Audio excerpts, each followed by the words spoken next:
हेतुलय माई शक्ति। आज स्वाध्याय चंद्र कुमार क्रमांक है 1115। दिन बुधवार, तारीख 8 जनवरी 2025। और आज हमारे बीच में आदरणीय गोकुल मंत्रा जी हैं, जो कलकत्ता से हैं, परम पूज्य गुरुदेव के शिष्य हैं। और आज आपका जो विषय है वो है प्राणमय कोश का जागरण। बंद है मुद्रा के सहज प्रयोग। संदर्भ ग्रंथ गायत्री महाविज्ञान एवं गायत्री की पंचकोशी साधना एवं उपलब्धियां। आप जायज होने से आदरणीय मुद्रा साहब से निवेदन करते हैं कि आज का उद्बोधन जाएगा। आदरणीय मुद्रा प्रणाम। आइए आज के उद्बोधन कार्यक्रम को आरंभ करें। परम पूज्य गुरुदेव, परम वंदनीय माता जी, माँ गायत्री, समस्त ऋषि सत्ताओं को गायत्री महामंत्र के माध्यम से उन्हें प्रणाम करें और उनसे प्रार्थना करें कि इस ज्ञान को आत्मसात करने की और व्यवहार में लाने की पात्रता क्षमता हमारे अंदर में विकसित करें, ताकि हम इसका लोक कल्याण के लिए इसका प्रयोग कर सकें। आइए गायत्री महामंत्र। ओम भूर्भुवः स्वः तत्सवितुर्वरेण्यं भर्गो देवस्य धीमहि धियो यो नः प्रचोदयात्। उपस्थित सभी साधुओं को मेरा प्रणाम। हम लोग इस समय गायत्री महाविद्या पर चर्चा करते हुए पंचकोशों के ऊपर में चर्चा कर रहे थे। इसमें हम लोगों ने अन्नमय कोश पर चर्चा करी और अभी प्राणमय कोश के ऊपर हम चर्चा कर रहे हैं। आज के समय में जो भी क्रिया योग के रूप में या आध्यात्मिक क्रिया के में जो बात आती है, उच्च स्तरीय साधनाओं में दो बातें ज्यादा महत्वपूर्ण आती हैं। एक बात है कुंडली जागरण और दूसरा है पंचकोश साधन। सारे उपनिषदों में उच्च स्तरीय साधनाओं में ये दो ही बात है। और आज के समय में हम देखते हैं दुनिया के अंदर में लोग कुंडलिनी की ज्यादा बात करते हैं। चक्रों का भेदन, कुंडली जागरण, इसी पे ज्यादा चर्चा करते हैं। अब ये वस्तुतः ये कुंडली क्या है? ये प्राण का ही दूसरा नाम है। हम सब जो देखते हैं, सुनते हैं, बोलते हैं, बात करते हैं, चलते हैं, उठते हैं, फिरते हैं, ये सारा काम जिस ऊर्जा के द्वारा हमारे शरीर में संपादित होता है, उसी का नाम कुंडली है। उसका बहुत छोटा सा हिस्सा हम अपने उपयोग के लिए ले पाते हैं, परमात्मा ने उतना दिया। शेष हिस्सा हमारा अपरिचित रह जाता है।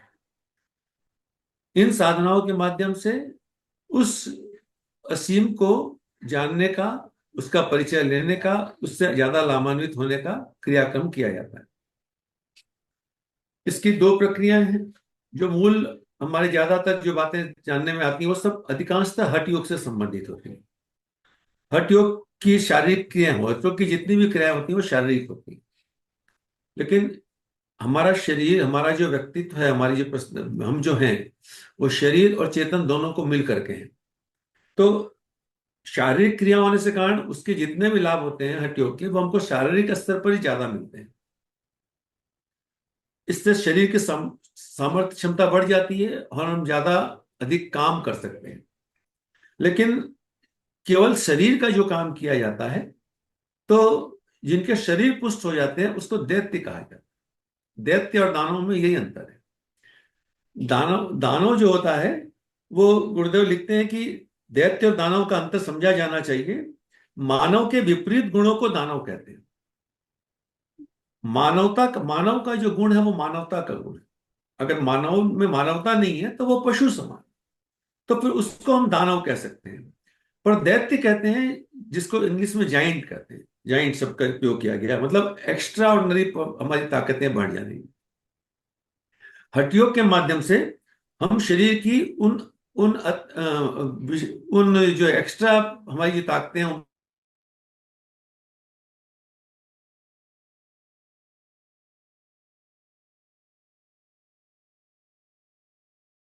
उनका वर्णित है।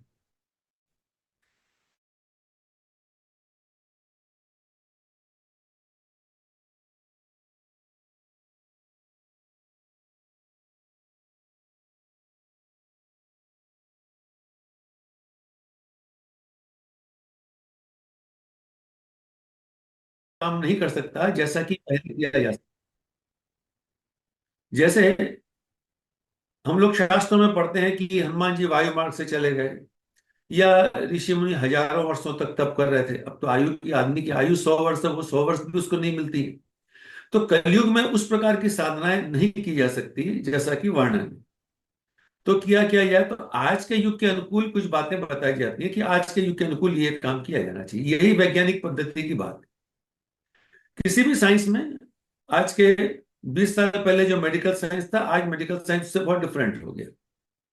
मैकेनिकल साइंस भी पहले से आज डिफरेंट होता चला जा रहा है। मूल बातें वैसी रहती हैं, पर बाकी चीजों में अंतर आता चला जाता है। ये तो हठयोग के अंदर में जो है वो मूल रूप से प्रतिरोधक क्षमता ज्यादा बढ़ाने की बात उसमें होती है। उसमें हर चीज को रोक करके काम करने की बात आती है। तो इन सब उसमें हठ रहता है, मतलब जबरदस्ती उसको करना पड़ता है। तो इनमें इन्हीं के लिए कहा गया है कि सुयोगी व्यक्ति के सामने ही वो काम करना चाहिए, और क्योंकि वो पहले ये देखता है कि हम उसके पात्र हैं या नहीं, हमारा शरीर हमारा मन उतना मजबूत है कि नहीं। अगर हमारा शरीर और मन उतना मजबूत नहीं होगा, तो स्थिति वो होगी जो कहते हैं ना कि घोड़ी को देखे मेंढकी ने भी कहा कि हम भी नाल ठुकवा लें, वो स्थिति हो जाएगी। तो इसीलिए ऋषियों ने बाद में राजयोग की बात कही। हठयोग आज के युग के अनुकूल नहीं है। अब उन प्रक्रियाओं को राजयोग के माध्यम से कैसे किया जाए, ये महत्वपूर्ण बात है। तो राजयोग जो है वो ऐसा है कि जैसे गुरुदेव लिखते हैं कि हठयोग ऐसा है जैसा हिंसक पशुओं से भिड़ना, और राजयोग भिड़ना और उनको अपना वश, अपने अनुकूल बना लेना, उनको अपने वशवर्ती बना लेना। और राजयोग ऐसा है जैसे गौपालन। गाय को पालन करना कितना आराम का काम है, लेकिन सिंह को पालन करना तो उतना आसान का काम नहीं है। अब गौपालन में थोड़ी उपेक्षा हो जाएगी तो यह होगा कि हमको अपेक्षित दूध नहीं मिलेगा, जितना उससे लाभ मिल सकते थे उतना नहीं मिलेगा, पर कोई जोखिम नहीं है, मिल तो जाएगा उसके भी। तो राजयोग में साधना पथ पर साधक को थोड़ी देर हो सकती है, पर प्राप्ति उसको वही होगी जो हठ योग के माध्यम से होगी। तो आज के युग में इन सारी प्रक्रियाओं को राजयोग के माध्यम से किया जाए, ये परंपरा परम पूज्य गुरुदेव ने निर्धारित करी। कि वो कहते थे बेटा तुम्हारा शरीर उस अनुकूल नहीं है, और उन्होंने कहा कि मैं उतनी ही बातें लिखा हूं जो आज के युग के अंदर में आदमी कर सकता। जो आज के युग में आदमी नहीं कर सकता वो बात उन्होंने कहा हमने लिखी ही नहीं, क्योंकि तुम्हारे लायक है ही नहीं, तुम करके क्या करोगे। पढ़ लोगे तो दिमाग खराब होगा, दिमाग खराब होगा उल्टा पुल्टा कुछ करोगे, फिर मुसीबत में पड़ जाओगे। गुरुदेव ने यहां तक उसमें लिखा है कि इसमें हमें भी बहुत सी खतरनाक स्थितियों का सामना करना पड़ा, ये रास्ता हमारा जाना पहचाना है, इतना लिखते हैं। फिर वो कहते हैं उसके बाद प्रयोग करके आज के अनुकूल जो बातें बोली। तो प्राणमय कोश जो हमारा है वो हमारी संकल्प शक्ति को बढ़ाने का कार्यक्रम। गुरुदेव ने तो यहां भी कहा है कि प्राणमय कोश को विकसित करने का एक सबसे एक उपाय ये है प्रैक्टिकल, कि हम थोड़े कठिन टास्क लें और उसको एग्जीक्यूट करें। कठिन टास्क लेंगे, उसको एग्जीक्यूट करेंगे तो हमारी संकल्प बल बढ़ता जाएगा, धीरे धीरे और ज्यादा कठिन काम करने की हमारी क्षमता बढ़ जाएगी। प्राण बल यही काम करता है कि आदमी का संकल्प बल को बढ़ा देता है।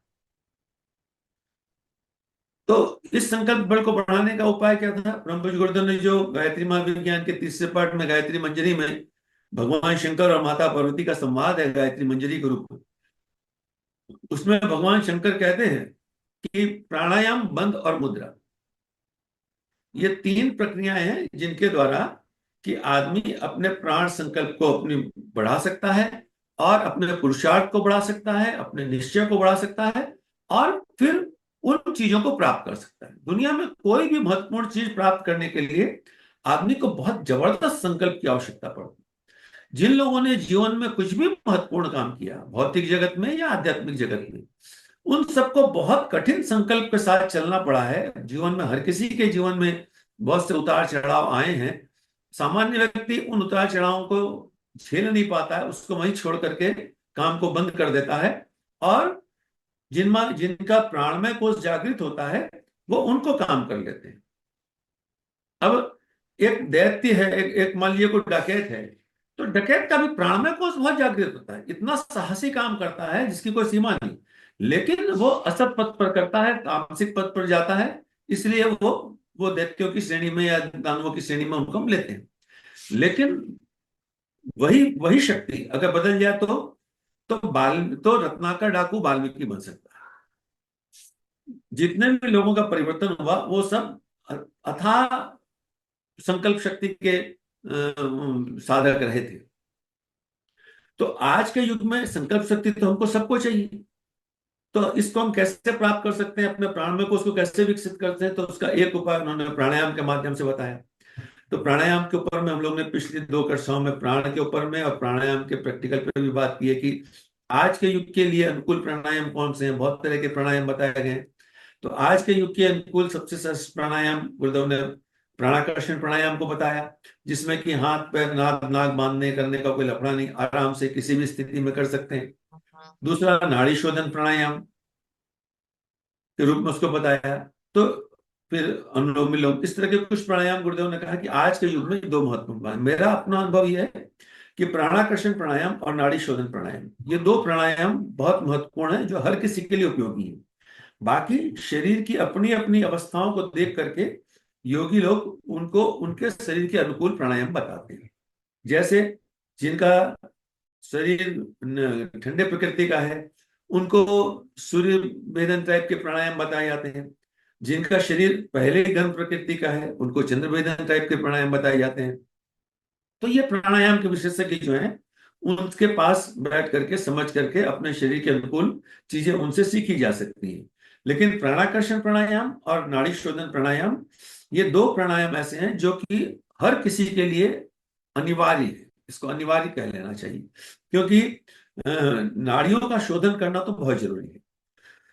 नाड़ियों का अगर शोधन नहीं होता और हम शक्ति संवर्धन में चले जाते हैं तो फिर ब्लास्ट होता है, तो फिर आदमी के साथ मुसीबतें आनी शुरू हो जाती हैं। तो नाड़ी शोधन प्राणायाम गुरुदेव ने बहुत आसानी से बताया। 3 बार लेफ्ट से लेना, लेफ्ट से छोड़ना। 3 बार राइट से लेना, राइट से छोड़ना। 1 बार दोनों नाक से लेना, मुंह से छोड़ना। इस पर हम लोग पिछली कक्षा में विस्तार से चर्चा भी कर चुके हैं।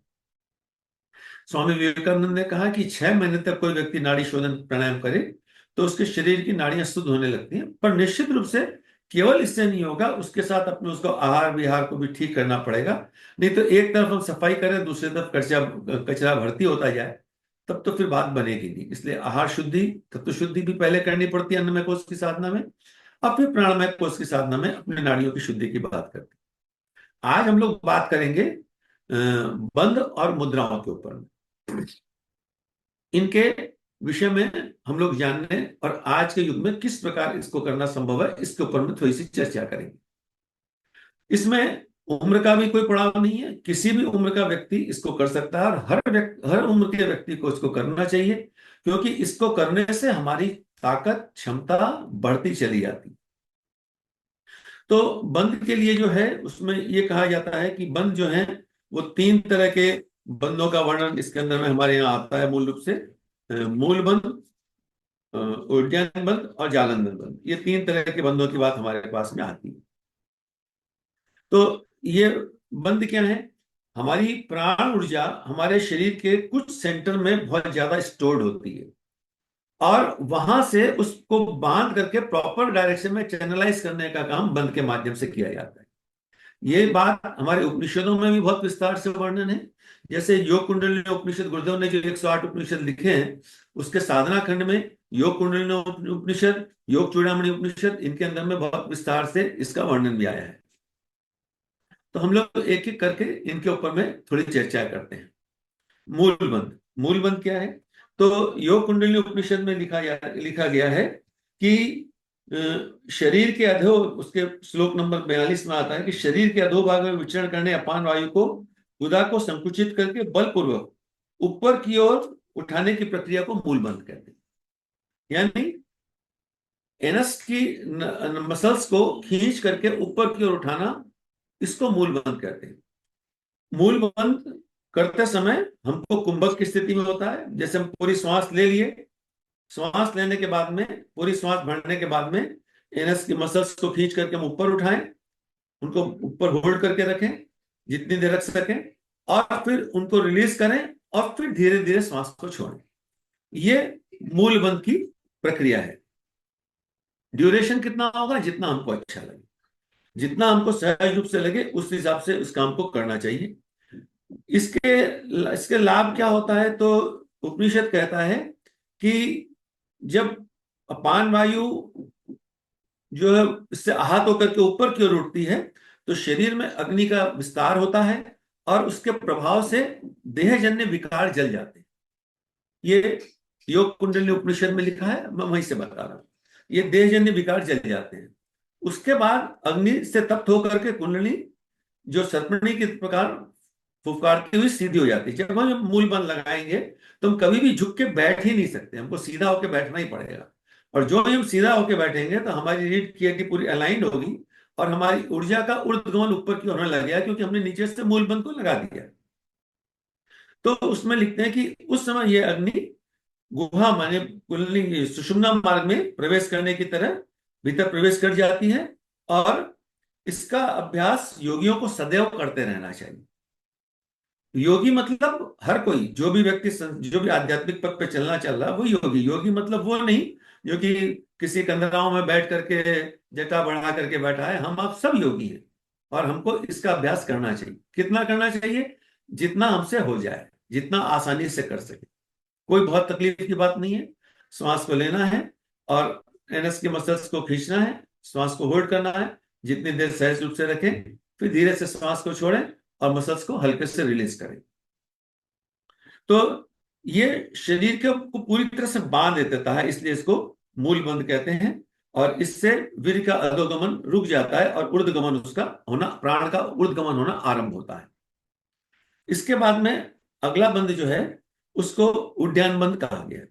उद्यान बंध क्या है? तो उसमें कहते हैं कि उपनिषद कहता है कि कुंभक करते समय जब रेचक करते हैं तो उसके पहले उद्यान बंद किया जाता है, जिसके करने से प्राण सुषुम्ना नाड़ी के अंदर में प्रवेश कर जाता है। उद्यान में क्या है? उद्यान बंद के अंदर में पूरी श्वास को छोड़ते हुए पेट को अपने अंदर की ओर हमको ले जाना है। योग में, हठ योग में वर्णन है इसको खींच करके पीठ की तरफ ले जाएं, और लेकिन हम आसानी से अपने जीवन में भी कर सकते हैं। इसके लिए महत्वपूर्ण जरूरी है कि हमारा पेट खाली होना चाहिए। जब सुबह मलत्याग करने के बाद हमारा पेट खाली हो जाए, व्यायाम के लिए बैठे, पेट हमारा खाली है, तो पेट को पूरी सांस को जब छोड़ेंगे तो पेट अपने आप अंदर की ओर जाएगा और खूब ताकत लगे। थोड़ा सा आगे झुक जाएंगे तो पूरी सांस बाहर निकलेगी। उस समय सांस को बंद करके, मतलब कुंभक की स्थिति में आकर के पेट को अंदर की ओर खींचे और थोड़ा सा ऊपर की ओर उठाएं। हल्का सा ऊपर उठाने की बात है, इसलिए इसको उड्डयन करते हैं। उड्डयन मतलब उड़ना, उड़ने की बात से उसको उड्डयन की बात कहते हैं। तो इसके भौतिक लाभ तो ये है कि आंतों की निष्क्रियता दूर हो जाती है, पेट के अंदर की मालिश हो जाती है, सारी आंतें हमारी एक्टिव रहती हैं। लेकिन आध्यात्मिक लाभ इसका ये है कि कुंडली को जागृत करते, चित्त वृत्तियों को अधोमुखी से ऊर्ध्वमुखी बनाना। आप कभी भी हम इसको लगाएंगे तो हमारा मन अपने आप स्थिर हो जाएगा, फिर इधर उधर भटक नहीं सकता जितनी देर हम उद्यान बंद के अंदर की स्थिति में है। तो इससे हमारा स्वादिष्टान चक्र जागृत होता है, मणिपुर चक्र जागृत होता है और प्रभाव इसका अनाहत चक्र तक भी इसका पड़ता है। तो इससे पेट के समस्त विकार दूर हो जाते हैं और इस प्रक्रिया को भी हम आप आराम से कर सकते हैं। हाँ, जिनके ऑपरेशन हुए हैं, पेट की कोई तरह की और प्रॉब्लम है, तो हल्का करें। सांस लेना छोड़ना तो हर किसी को पड़ता है। श्वास छोड़ करके जितना आराम से हो सके उतना आराम से पेट को अंदर दबाएं, ज्यादा उसमें फोर्स ना लगाएं। धीरे धीरे ये ताकत बढ़ती रहती है और जितना हमको कोई आकाश में उड़ करके सर्कस तो दिखाना नहीं है, हमको तो अपनी चित्तवृत्तियों पर नियंत्रण करके अपनी अपने अंदर की जो ऊर्जा है उसको बेस्ट यूटिलाइजेशन करने का प्रक्रिया करना है। तो ये प्रक्रिया सहज रूप से हर कोई आराम से कर सकता है। हाँ, इसके लिए पेट साफ होना चाहिए, क्योंकि पेट साफ नहीं होगा तो ढंग से हम उड्डयन बंद करा नहीं पाएंगे। उसके बाद में तीसरा बंद जो होता है उसको जालंधर बंद कहते हैं। जालंधर बंद क्या है? तो ये ठोड़ी जो है हमारी, इसको कंठकूप से यहां इसमें लगाने की बात होती है। तो मस्तिष्क को झुका करके ठोड़ी को कंठकूप से लगाने को जालंधर बंद कहते हैं। बहुत सारी तंतुकाओं का जाल यहाँ पर है। जितना भी हमारा नर्व सिस्टम है ब्रेन से आया हुआ, यहाँ का पूरा एक जाल यहाँ पे बना हुआ है। तो इसलिए इसको जालंधर बंद कहा जाता है। इन सारे नर्व्स के ऊपर में कंट्रोल करने की प्रक्रिया इससे होती है। तो इससे विशुद्धि चक्र का जागरण होता है। तो इसको हम श्वास पूरा भर करके और ठोड़ी को पूरा यहां दबा करके इसको रोकें, जितनी देर सांस रोक सकते हैं, और फिर बंद को खोलें और तब श्वास छोड़ें। बंद में हमेशा यह ध्यान रखना चाहिए कि पहले बंद को रिलीज करें, तब श्वास छोड़ने या लेने की प्रक्रिया करें। बंद की स्थिति में श्वास लेना छोड़ना प्रथम चरण में हम लोगों के लिए उपयोगी नहीं है। हाँ, जो लोग का अनुभव है, जो अभ्यस्त हैं, जिन्होंने सिद्ध किया है, वो हर स्थिति में इसको करते चले जा सकते हैं। तो ये इन तीनों को जब एक साथ किया जाता है तो उसको महाबंद कहा जाता है। यानी मूल बंद, उद्यान बंद और जालंधर बंद, तीनों को एक साथ करेंगे तो महाबंद होगा। ये श्वास छोड़ करके ही ज्यादा सहज से हो सकता है, श्वास भर के भी कर सकते हैं। पहले चरण में श्वास छोड़ करके इस बात को हम करेंगे तो ज्यादा बहुत हमारे साथ में होगा। तो इसका लाभ जो है, हमारे शरीर की जितनी भी ग्रंथियां हैं हार्मोन्स की, हमारे जो एंडोक्राइन सिस्टम है, उसके साथ होता, उनके साथ, उसके ऊपर में इसका प्रभाव पड़ता है बहुत ज्यादा। यहाँ गुरुदेव ने एक बात यहाँ लिखी है कि पांडिचेरी के Jawaharlal institute of post graduate medical education and research के फिजियोलॉजी विभाग के डॉक्टर गोपाल एम बैटमैन और एस लक्ष्मण ने बंदों का नाड़ी, हृदय और ब्लड प्रेशर पर पड़ने वाले प्रभावों का अध्ययन प्रयोग किया। उन्होंने 18 योगाभ्यासों पर प्रयोग करके देखा कि प्राणायाम के साथ जब बंद लगाने की क्रिया की जाती है तो रक्त वाहिनियों पर दबाव पड़ने से हृदय की धड़कन एवं रक्तचाप, ब्लड प्रेशर में काफी कमी हो जाती है। साथ ही शरीर एवं मस्तिष्क को विश्राम भी मिलता चला जाता है। तो इससे हमारा पूरा न्यूरो सिस्टम जो है वो कंट्रोल होता है। लेकिन फिर बात कहते हैं कि सावधानी की बात हमको ये रखनी चाहिए कि हमको अपने शरीर की स्थिति देख करके करना चाहिए। पहले दिन बहुत बड़े झटके से काम नहीं करना चाहिए, धीरे धीरे धीरे धीरे ये काम करने लेते हैं। तो मूल बंद और जालंधर बंद साथ साथ करने से रक्तचाप में राहत मिलती है, ऐसा उन्होंने अध्ययन किया इसके ऊपर में। और इसीलिए पहले के लोग आराम से बिना किसी रोग के 100 वर्ष जी लेते थे। अभी कल परसों वो बता रहे थे भाई, सबके फादर का 95 ईयर्स पूरे हो गए। तो कैसे हो गए? संतुलित जीवन जी रहे थे, उसके कारण से हो रहा था उनका। तो इनका प्रभाव जो है हमारे शरीर के साथ हमारे सूक्ष्म तंतुओं पर भी पड़ता है। तो ये तीनों जो बंद हैं, इनको पहले हमको अलग अलग अभ्यास करना चाहिए। अलग अलग अभ्यास हो जाए तो फिर एक साथ उनको महाबंद की प्रक्रिया में भी काम करना चाहिए। 5-7 मिनट भी सुबह कर लेंगे तो दिन भर के लिए हम बहुत हाईली चार्ज होते चले जाते हैं उसके अंदर में। इसमें कुछ फर्क नहीं पड़ता है, इसमें कोई दो राय नहीं। अभी हम लोग, अब इसके बाद में ये 3 बंदों की बात हो गई। अब हम लोग कुछ मुद्राओं की बात करते हैं कि मुद्राएं क्या होती हैं। तो मुद्राओं के संबंध में भी, कि जैसे प्राणमय कोष के लिए प्राणायाम, बंद और मुद्रा, ये 3 बातें हैं। तो आसन, बंद और मुद्रा, ये हमारे पतंजलि ने भी इसी बात पे लिखा है।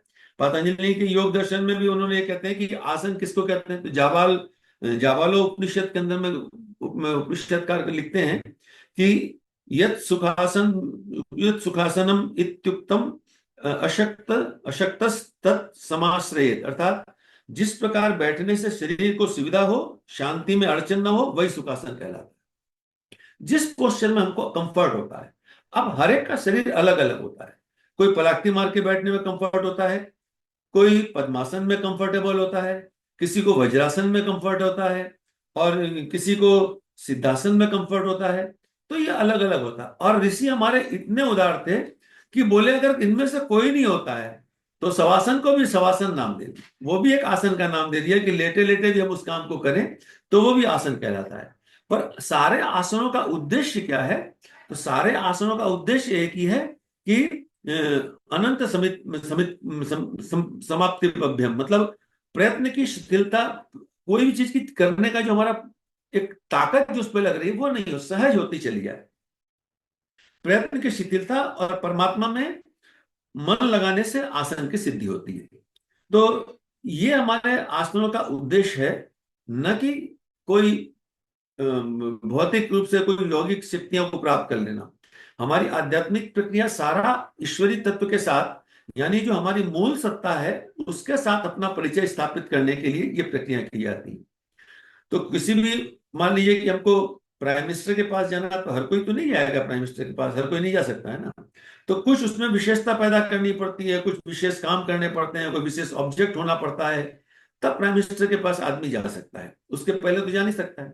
अब प्राइम मिनिस्टर के पास जाने के लिए अगर इतनी हमको योग्यताओं का, इतनी चीजों का आवश्यकता है, तो परमात्मा के पास जाने के लिए क्यों नहीं होगा।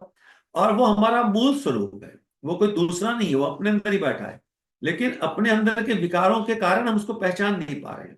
तो पंचकोशों में यही प्रक्रिया है कि अपने अपनी जो चेतना की लेयर पे कचरे पड़े हैं उनको साफ करते करते हम उस स्थिति में आते हैं कि जिसको हम आत्म साक्षात्कार की बात कहते हैं।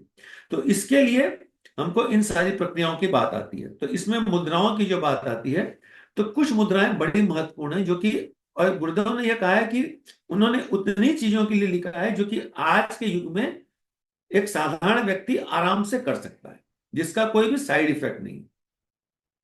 इतनी बात उन्होंने उसके ऊपर में बताई गुरुदेव ने। मुद्राओं का हठ युग में बहुत बड़ा वर्णन आता है इसके अंदर में, और उसमें कई तरह की मुद्राएं हैं, शरीर की मुद्राएं, योग मुद्राएं, एक हस्त मुद्राएं होती हैं, हमारे हाथों की 5 अंगुलियां होती है, 5 तत्वों के प्रतिनिधित्व होते हैं, आकाश तत्व, बीच की फिंगर आकाश तत्व, वायु तत्व, जल तत्व, अग्नि तत्व, पृथ्वी तत्व, 5 तत्व होते हैं। और इनको ऐसे तब ऐसे पकड़ने से बढ़ती है, और नीचे बैठने करने से वो तत्व नीचे दबता है। ये हस्त मुद्रा के जो विशेषज्ञ हैं वो इस बात को बताते हैं, और उसके लाभ भी होते लोगों को देखे गए हैं।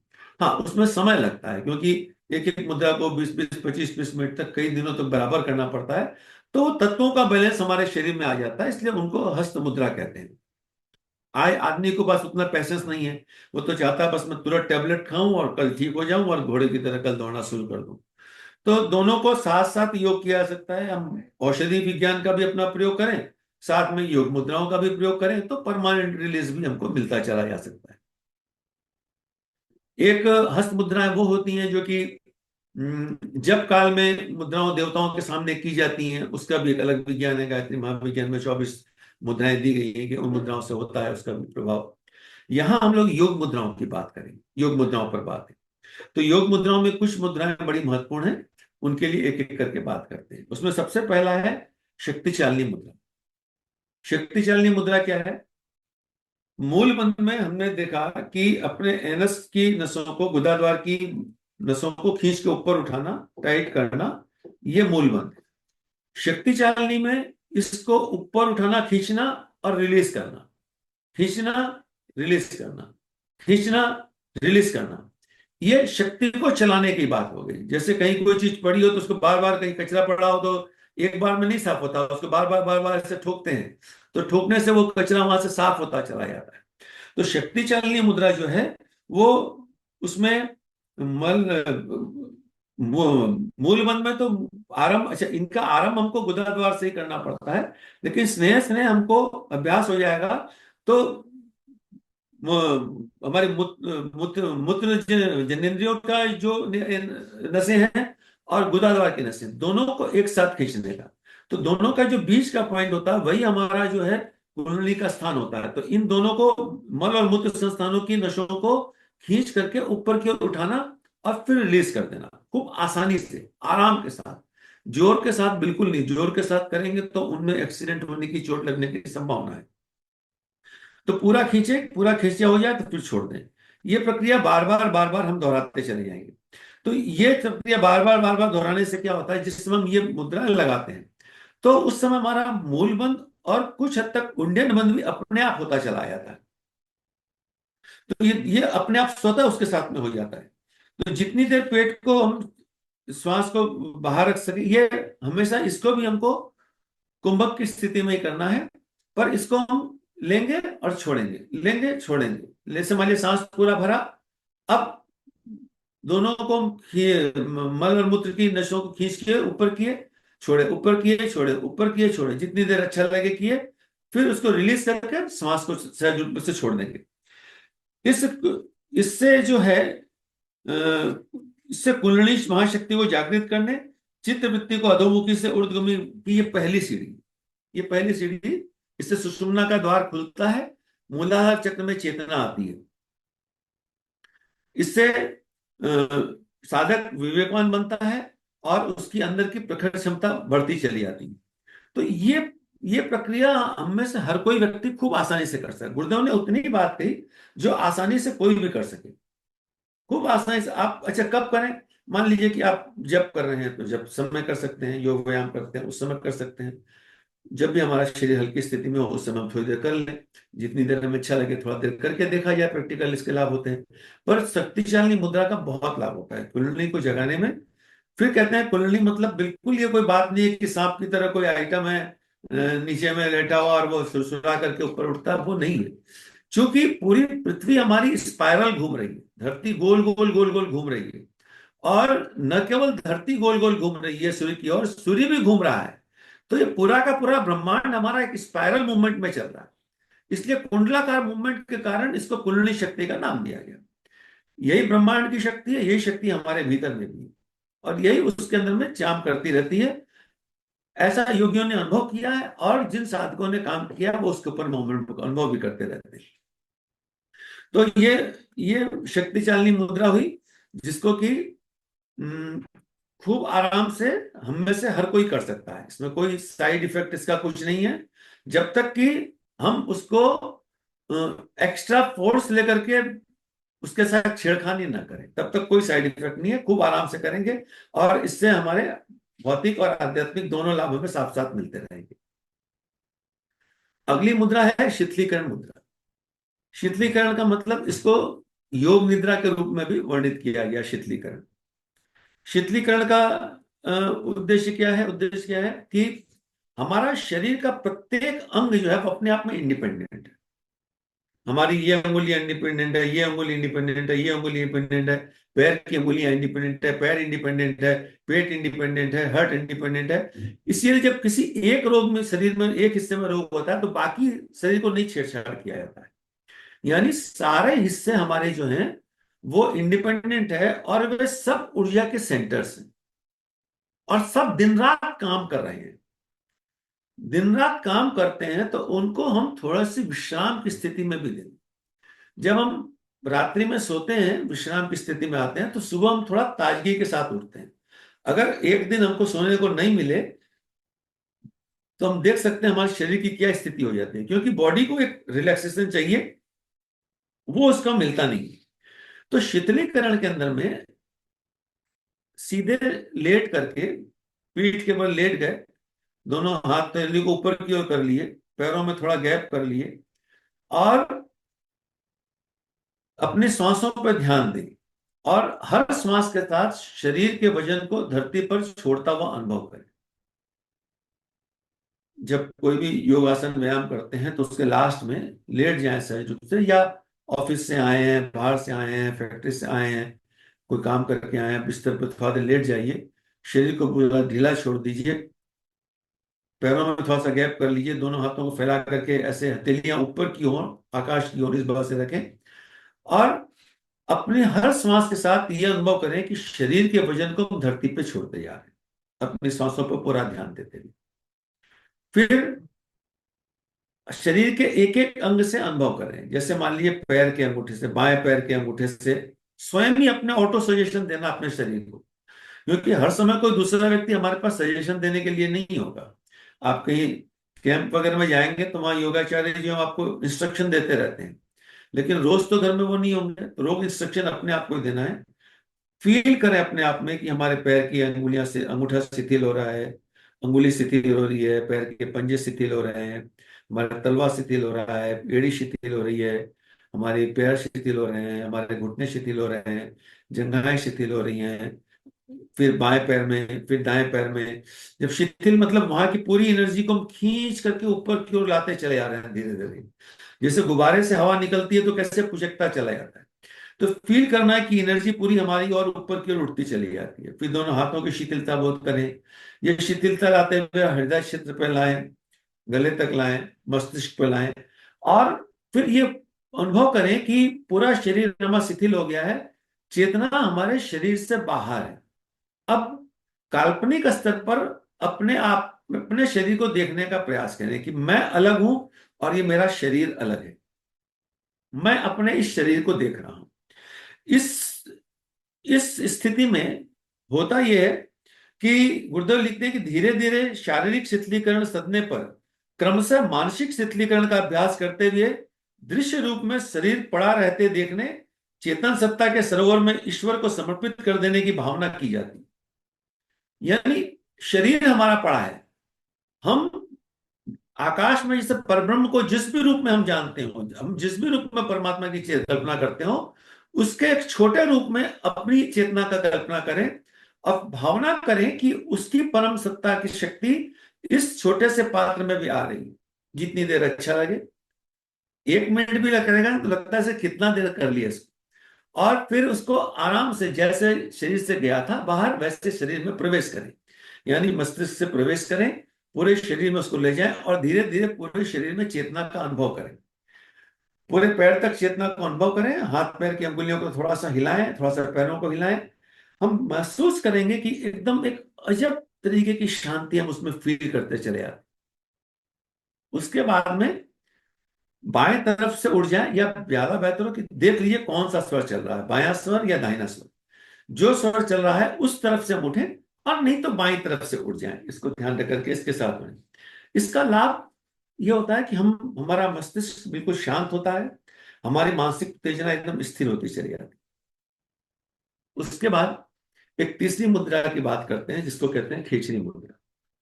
खेचरी मुद्रा का तो बहुत बड़ा वर्णन शास्त्र में किया गया है, और हठ योग में तो ये किया जाता था कि ये जीभ के नीचे जो हमारी एक छोटी सी जगह होती है उसको ये लोग काटते थे पहले, हल्दी और इन सब से लगा करके, इसमें लिखा है हरड़े और सेंधा नमक तो काटते थे और वहां पे हरड़े सेंधा नमक लगाते रहते थे। बाल के छोटे छोटे बाल की स्थिति में थोड़ा थोड़ा उसको काटा जाता था। उसके बाद में जीभ पर शहद और गोल मिर्च का लेप लगा करके कपड़े से उसको खींच करके लंबा किया जाता था। ये मैं आपको खाली वो जो हटियोग की शैली जो वर्णित है खाली वो बता रहा हूँ, करना नहीं है। इसको करके जब जीभ इतनी लंबी हो जाती थी कि जीभ लंबी करके कपाल तक, मस्तिष्क तक, ऐसे गले तक ऐसे आ जाती थी, ऐसा उसमें वर्णन है। और उसको फिर जीभ को पलट करके उसको कंठकूप से लगाया जाता था और उसी से प्राणायाम सकता था। परम पूज्य गुरुदेव ने इसका निषेध किया कि आज के समय में ये बिल्कुल नहीं करना चाहिए, क्योंकि अगर आप इसको करने जाएंगे तो आपको किसी भी तरह की प्रॉब्लम हो सकती है, शरीर हमारे मृत्यु तक भी हो सकती है। हमको करना क्या है, हमको इसके आध्यात्मिक और भौतिक लाभ प्राप्त करने हैं। हमको इसके वैज्ञानिक लाभ भी लेने हैं और इसके भौतिक लाभ भी लेने हैं। इसको क्या करेंगे, गुरुदेव ने कहा कि शास्त्र में तो इसका एक मेलन मंत्र भी कहा गया है। उपनिषद के अंदर में इसका एक मेलन मंत्र आता है। उसके अंदर में मेलन मंत्र उसके अंदर में दिया था मैं, हाँ ये इसका इसका मेलन मंत्र है ओम रिंग भंग संग मंग पंग संग छंग। तो गुरुदेव ने कहा कि अब इन सब चक्कर में पढ़े देते हैं, ओम सबसे बढ़िया है। ओम के अंदर में सारे सारे अक्षर जो है ओम से निकले हुए हैं। तो जीभ को हम सहज रूप से, जो हमारी जीभ है उसको तालू की तरफ लगाएं, उल्टा करके पीछे की ओर ले जाएं और तालू से उसको लगाएं। तालू से लगा करके जितना दूर तक जा सके वहां तक सहज रूप से जाकर के वहां पर धीरे धीरे हम अपने तालू की मालिश करें। इस मालिश से क्या होगा, इस मालिश से ये होगा कि हमारा पिट्यूटरी और पीनियल ग्लैंड की मालिश यहां से होती है। जितने भी हमारे ग्लैंड हैं शरीर के सारे अंगों का हम योग आसन के माध्यम से उन पर दबाव दे सकते हैं। हम अपने मूल बंध से मूलाधार चक्र के ऊपर में, उड्डयन से स्वादिष्ठान के ऊपर में, मणिपुर के ऊपर में, हम प्राणायाम से अनाहत के ऊपर में, हम आपके सर्वांगासन से और से अपनी विशुद्धि पर, इन चक्रों पर दबाव डाल सकते हैं। लेकिन आज्ञा चक्र और सहस्त्रा चक्र पे क्या करेंगे, वहां पे क्या कर सकते हैं, वहां तो कुछ करने को नहीं है, बहुत योगी क्रिया नहीं चलती है। तो जीभ को पलट करके जब तालू से लगाते हैं और वहां जब हम उसकी मालिश करते हैं धीरे धीरे, तो इसका सेंसेशन जो है हमारे पिट्यूटरी और पीनियल ग्लैंड तक, यानी आज की भाषा में कहें तो पिट्यूटरी और पीनियल ग्लैंड तक, और योग शास्त्र की भाषा में कहें तो हमारे आज्ञा चक्र और सहस्त्रा चक्र पर उसका प्रभाव पड़ता है। लोगों का अनुभव है कि लंबे समय तक ऐसा करने के बाद में सहस्त्रार से एक स्राव निकलता है, अमृत रस। उसका उसका स्वाद कुछ शहद की तरह होता है, और वो ही हमारी जीवनी शक्ति है। ये स्राव निरंतर हमारे शरीर में बह रहा होता है, लेकिन ये बह करके हमारी कुंडलिनी उसको खाती है और पूरा शरीर नष्ट हो जाता है। जब खेचरी मुद्रा करते हैं तो उस श्राव को हम होल्ड करने की हमारी कैपेसिटी बढ़ जाती है। ये जो श्राव है इसी को क्षीर सागर कहा गया है, जहां पे कि भगवान विष्णु को लेटने की हम कल्पना करते हैं। तो ध्यान मुद्रा में शांत चित्त होकर के जीवा के अगले भाग से, जीवाग्र से तालु मुर्दा में इसको मालिश किया जाता है। इसकी उत्तेजना से शस्त्रदल कमल जो मस्तिष्क में बताया गया है उसके खुलने की प्रक्रिया होती है, के छिद्र खुलते हैं, आत्मिक अनुदान जैसा रसास्वादन जीवाग्र के अगले भाग से के माध्यम से अंतर चेतना को अनुभव मिलता है। यही खेचरी मुद्रा है। अब आरंभ में ये करेंगे तो कुछ लार मुंह में इकट्ठा हो जाएगी, तो उसको पी लें। लार तो बहुत अच्छी चीज है शरीर के लिए, सबसे बढ़िया चीज लार है, तो उसका सेवन कर लें। अब इसको, इसका लाभ यह है कि हम कभी भी कर सकते हैं। हम बस में यात्रा कर रहे हैं, गाड़ी में यात्रा कर रहे हैं, ऑफिस में बैठे हैं, किसी भी स्थिति में हम खेचरी मुद्रा को का साधन कर सकते हैं। खेचरी मुद्रा का वर्णन तो बहुत बड़ा योगियों ने किया है और इसके बहुत उसके लाभ बताए हैं। आदमी आदमी बूढ़ा नहीं होता, आदमी सदा जवान बना रहता है खेचरी मुद्रा के माध्यम से। तो गुरुदेव ने आज के युग के प्रक्रिया दी, बोले बेटा तू इतना सा कर ले तो इससे भी तेरी जितनी आवश्यकता है उतना तेरा पेट तो भर जाएगा। भाई तू करोड़पति नहीं बनेगा तो भी इतना दूर तो कमा लेगा कि अपना जीवन यापन तो कर लेगा। इतना तो हर किसी को कमाना चाहिए। तो गुरुदेव ने हमेशा प्रैक्टिकल चीजों को ज्यादा बताया है कि प्रैक्टिकली आप क्या कर सकते हैं। तो इस प्रकार से खेचरी मुद्रा को करते हुए हम जप करते हुए कर सकते हैं, किसी भी स्थिति में कर सकते हैं। इसके माध्यम से इसके बहुत लाभ साधकों का अनुभव हुए हैं। और ये लाभ तो अनुभूत के लाभ होते हैं, इसको तो बताया नहीं जा सकता कि किस प्रकार के लाभ होते हैं। तो यही अमृत वर्षा की है। ये जो सोमपान की बात आती है कि देवता सोमपान करते हैं, तो सोमपान मतलब शराब नहीं पीते हैं। सोम मतलब शराब नहीं होता है। इसका अपना नशा इतना गहरा होता है कि सारे नशे इसके आगे फीके होते हैं। इसीलिए इसको सोमपान से लोगों ने इसको गलत ढंग से समझ लिया और कुछ मूर्खों ने उसको गलत ढंग से परिभाषित कर दिया और दुनिया उसके पीछे दौड़ चली। जिसको उपनिषद कहता है ना कि अंधों को अंधे द्वारा मार्गदर्शन किया जाए। अंधों की भीड़ को कोई अंधा मार्गदर्शन करेगा तो क्या होगा, सब जाकर के मरेंगे। तो अभी जो मार्गदर्शन करने वाले हैं उनका कोई व्यक्तिगत अनुभव इस पे नहीं है, सब पढ़ा पढ़ाया अनुभव है। गुरुदेव ने कहा कि हमने अपने व्यक्तिगत अनुभव से बात कहा है। तो ये दिव्य लोक से आत्मलोक पर होने वाली अमृत वर्षा का चिन्ह है। अब ये भावानुभूति है, ये भावानुभूति करनी पड़ती है। और जब भावानुभूति होती है तो फिर इसके इसका प्रैक्टिकल भी लाभ मिलता चला जाता है। नहीं अगर भावानुभूति होगी तो फिर एक शारीरिक क्रिया हो जाएगी, इससे ज्यादा कुछ नहीं है। तो इसके ये तीन मुद्राएं महत्वपूर्ण हो गई। इसके बाद में एक मुद्रा है महत्वपूर्ण जो महामुद्रा है। तो महामुद्रा का को कई जगह आपको वो यूट्यूब में भी मिल जाएगा और मिल जाएगा। और जो जैसे अभी जितने लोग क्रिया योग सिखाते हैं उन सब में भी महामुद्रा कंपलसरी है। महामुद्रा में क्या होता है कि मान लिए पहले हम बाएं पैर से कर रहे हैं, तो बाएं पैर को मोड़ करके हम दोनों पैरों के बीच में सिवन लाइन के पास रखें, दाहिना पैर को सीधा रखें। अब दाहिने पैर को सीधे रख करके जितना दूर हो सके उतनी दूर दाहिने पैर को पकड़ें। अंगूठा तक पकड़ सकते हैं तो अंगूठा तक पकड़ें। तो पूरा शरीर एक ट्रायंगल की स्थिति में बनता चला जाए, एक ट्रायंगल की स्थिति में बन जाए। अब वहां पर आने के बाद में पूरी श्वास को छोड़ करके और फिर तीनों बंद लगाएं उस पोस्चर में, बाएं पैर को मोड़ करके उस पोस्चर में करें। और उस समय ये अनुभव करें, गुरुदेव लिखते हैं कि मेरे शरीर में जो दुर्बलता, अपवित्रता, न्यूनता रूपी दोष हैं वे आज से और इसी क्षण से दूर हो रही हैं। मैं इस दुनिया में आज से शुभ कार्यों में जुट गया हूं। सर्व दिशा, सर्व देवता, सर्व प्राणी एवं चराचर वस्तुओं में से आनंद ही आनंद लूट रहा हूं, देख रहा हूं, सुन रहा हूं और उसी में तल्लीन तदात्कार हो रहा हूं। ये भाव करते उस काम को करें। फिर पैर को चेंज कर लें, दाहिने पैर को मोड़ें, बाएं पैर को सीधा करें, उससे इस प्रक्रिया को करें।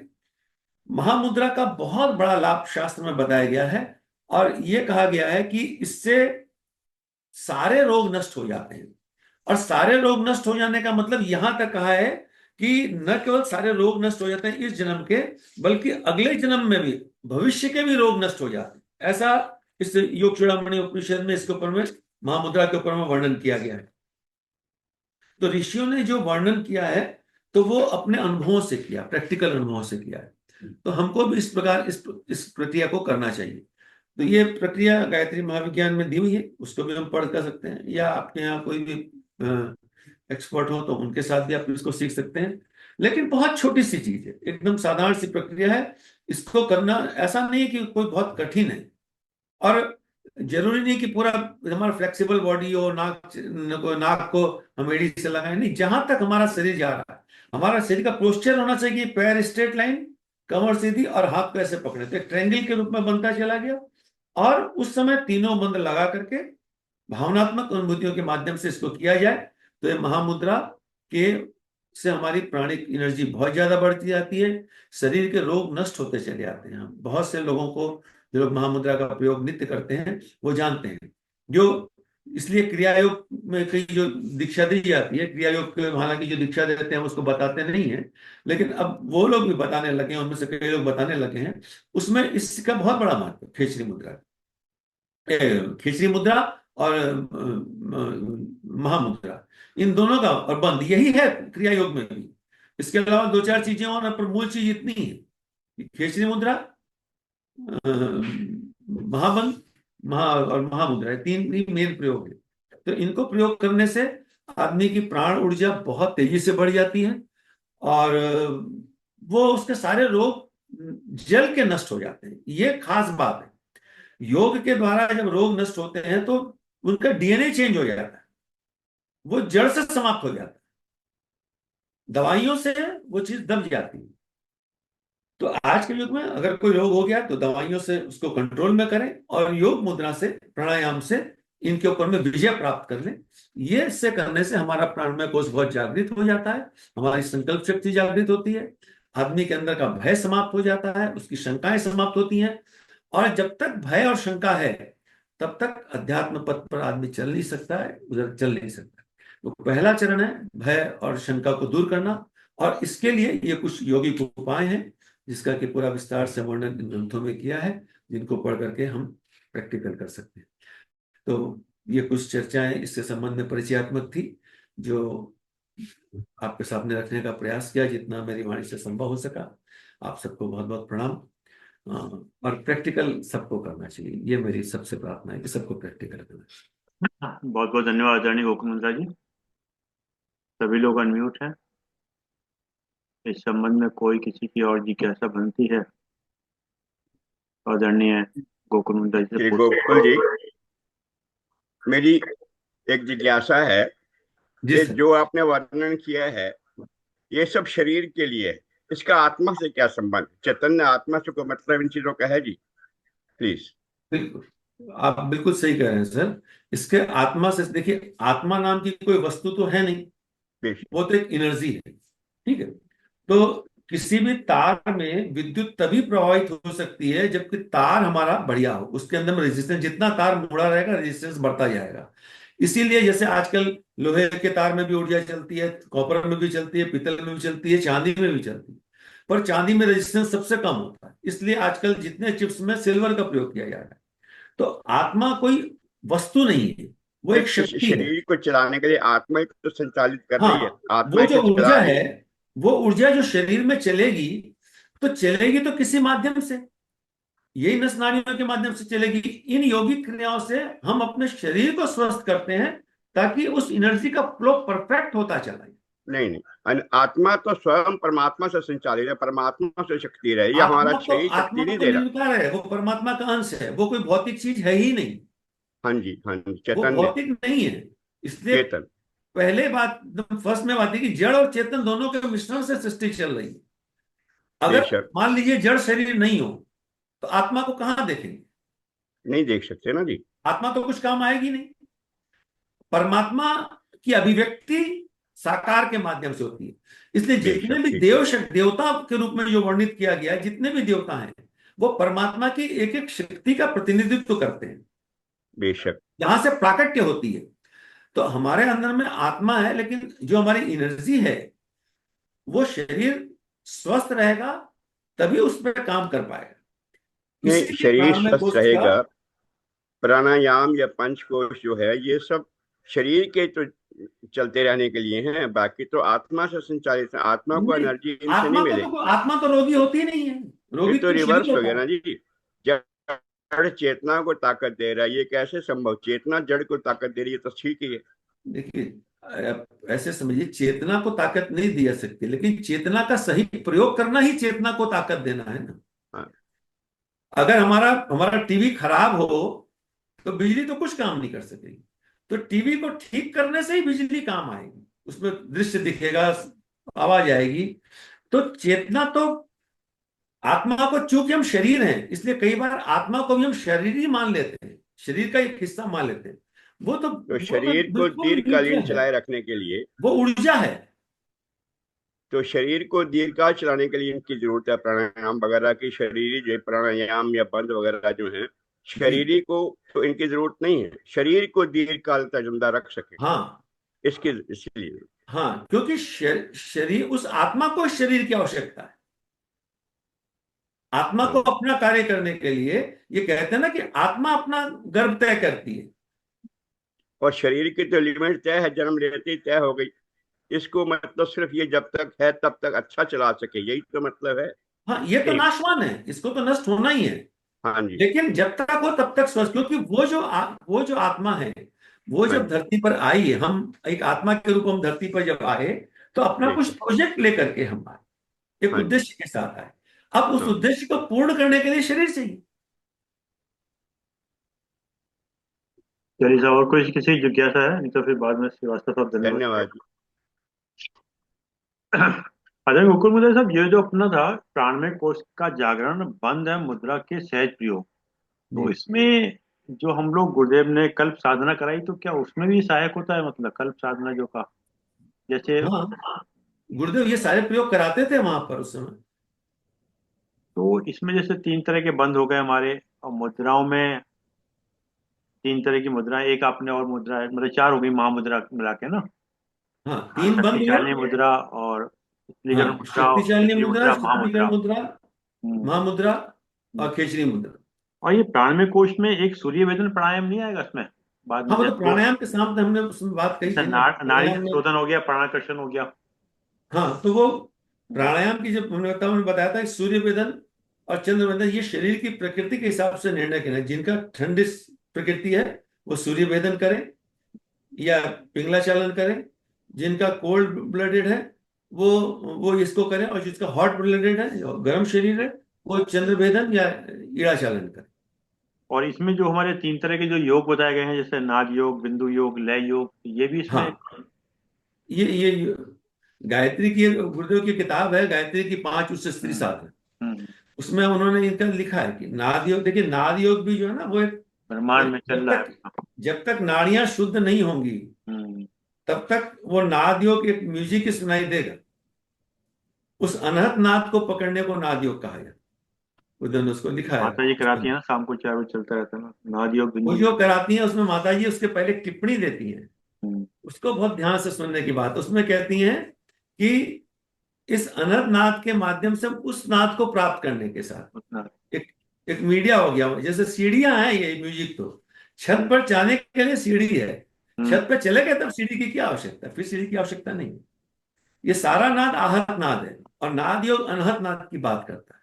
वो हम लोग जब विज्ञान में आनंद में उसमें आएंगे तब उस पर तो और विस्तार से चर्चा करेंगे। अच्छा, मैं एक डॉक्टर कालरा को बताना चाह रहा था और उससे पूछ रहा मैं आध्यात्मिक का क्या है।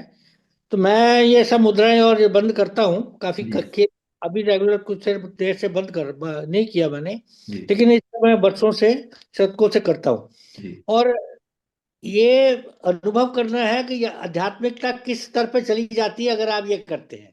तो ये इसका कोई फिजिकल कनेक्शन नहीं है कि ये बता दे भाई इसका क्या होगा, लेकिन जो करता है उसका स्तर अलग हो जाता है। वो आध्यात्मिकता की तरफ चढ़ने के लिए इसके बिना आदमी वहां पहुंच नहीं सकता।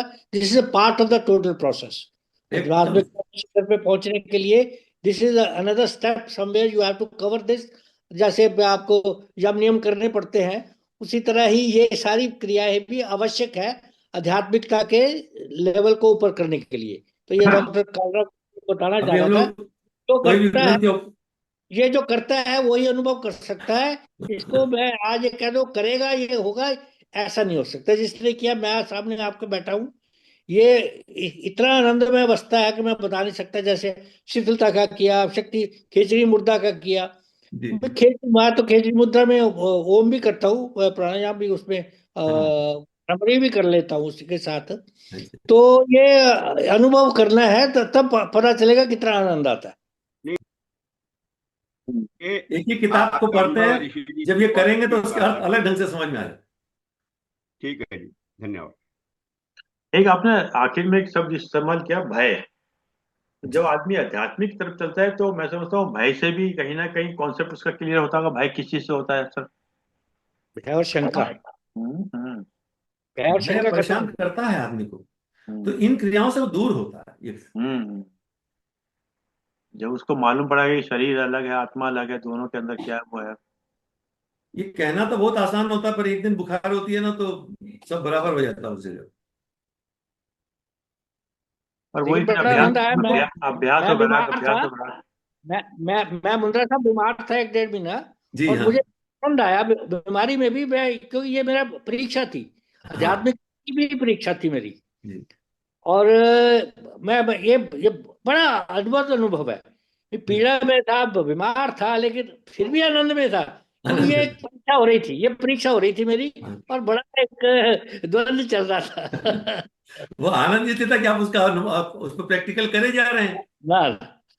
अब देखिए मैं कितना खुश हूँ, ये आप बताते हुए कि ये क्या अवस्था थी। हाँ, सही बात। चलिए आदरणीय अम्बेश श्रीवास्तव साहब, दो शब्द धन्यवाद के दीजिएगा। आदरणीय गोकुल जी को प्रणाम।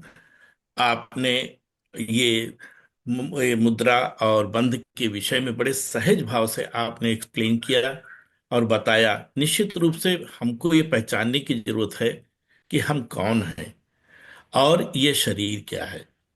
आपने संकेत दिया कि शरीर एक माध्यम है ईश्वर को प्राप्त करने का, और अगर शरीर ही अस्वस्थ रहा तो हम अपनी उस साधना को पूरा नहीं कर सकते। और आपने योग के माध्यम से बताया कि किस तरीके से हम अपने शरीर को स्वस्थ रखते हुए ईश्वर की प्राप्ति कर सकते हैं। निश्चित रूप से आपने जो आज बताया वो आध्यात्मिक रूप से, यद्यपि वो परम लक्ष्य नहीं है, लेकिन उस परम लक्ष्य को पाने का एक साधन है।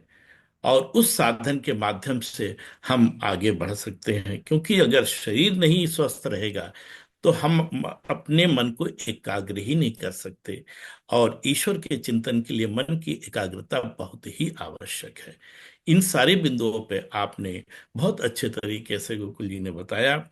निश्चित रूप से वो साधुवाद के पात्र हैं, और मैं आपका बहुत बहुत धन्यवाद देता हूं कि आपने बड़े सहज तरीके से अपनी इस बात को हम लोग को समझाने का प्रयास किया। साथ ही में जितने लोग आज उपस्थित थे उनको भी धन्यवाद देता हूं कि उन्होंने बड़े धैर्य के साथ और बड़े शांति के साथ इन प्रश्नों को सुना और अपनी जिज्ञासाओं को भी व्यक्त किया। साथ ही साथ जो सबसे ज्यादा धन्यवाद के पात्र हैं वो हमारे अरविंद कुमार शर्मा जी हैं, जिनके माध्यम से हम ये ज्ञान प्राप्त कर रहे हैं, जबकि वो अपना बहुमूल्य समय इसी में लगाए हुए हैं। और ये निश्चित रूप से सभी के लिए एक प्रेरणादायक और प्रेरणा स्रोत का कार्य कर रहे हैं। बहुत बहुत आप सभी का बहुत बहुत धन्यवाद, और सभी को बहुत बहुत प्रणाम हमारा। राधे राधे। हाँ। धन्यवाद आदरणीय अम्बेश श्रीवास्तव साहब। धन्यवाद आदरणीय गोकुल मंत्र जी, आपने समय निकाल समझ दिया, हम आपके आभारी हैं। और जूम के लोगों का विशेष रूप से धन्यवाद, आपने समय निकाल समझ दिया। और जैसा कि एक विचार के साथ और 3 बार ओम के साथ अपनी बात समाप्त करते हैं। आज का विचार गुरुदेव के विचार के ऊपर ही है। गुरुदेव का एक विचार है, शालीनता बिना मोल मिलती है और इससे सब कुछ खरीदा जा सकता है। शालीनता पाया तो विचार है, जीवन में प्रेम ना तो खेतों में उगता है, जीवन में प्रेम ना तो खेतों में उगता है और ना ही बाजार में बिकता है। प्रेम को सही है। पाने के लिए विनम्रता आवश्यक है। बहुत खूब, बहुत। बढ़िया। बस। प्रेम को पाने के लिए विनम्रता आवश्यक है। इसलिए चाहे राजा हो या कोई सामान्य व्यक्ति, चाहे कोई राजा हो या सामान्य व्यक्ति, जिसे झुकना आता है उसे यह सहज ही उपलब्ध है। बहुत बढ़िया, जिसे झुकना आता है उसे सहज उपलब्ध है। उसको सहज उपलब्ध है। सही है। बहुत बढ़िया। वाह वाह कर दो। और वो इसी साहब कह रहे हैं, वो एक अक्सर वो कोई ना कोई शेर सुनाते हैं ना, तो इसी पे एक शेर बहुत है, झुकते वही हैं, झुकते वही हैं जिनमें कुछ जान होती है, मुर्दा लोग मुर्दा तो अकड़े होते हैं। अकड़ खास मुर्दे की पहचान होती है। आइए तीन माओं का उच्चारण करते हैं।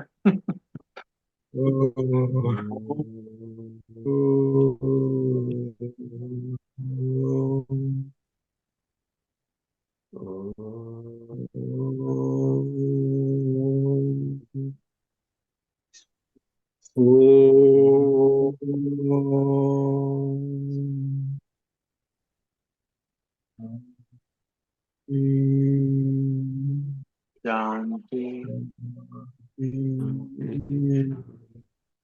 शांति शांति। सभी को प्रणाम, सभी को प्रणाम। प्रणाम, बहुत बहुत धन्यवाद।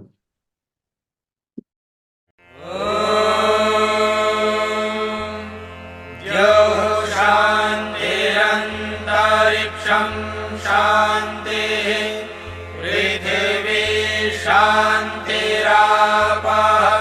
शान्तिरोषधयः शान्तिः वनस्पतयः शान्तिर्विश्वे देवाः शान्तिर्ब्रह्म शान्तिः सर्वं शान्तिः शान्तिरेव शान्तिः सा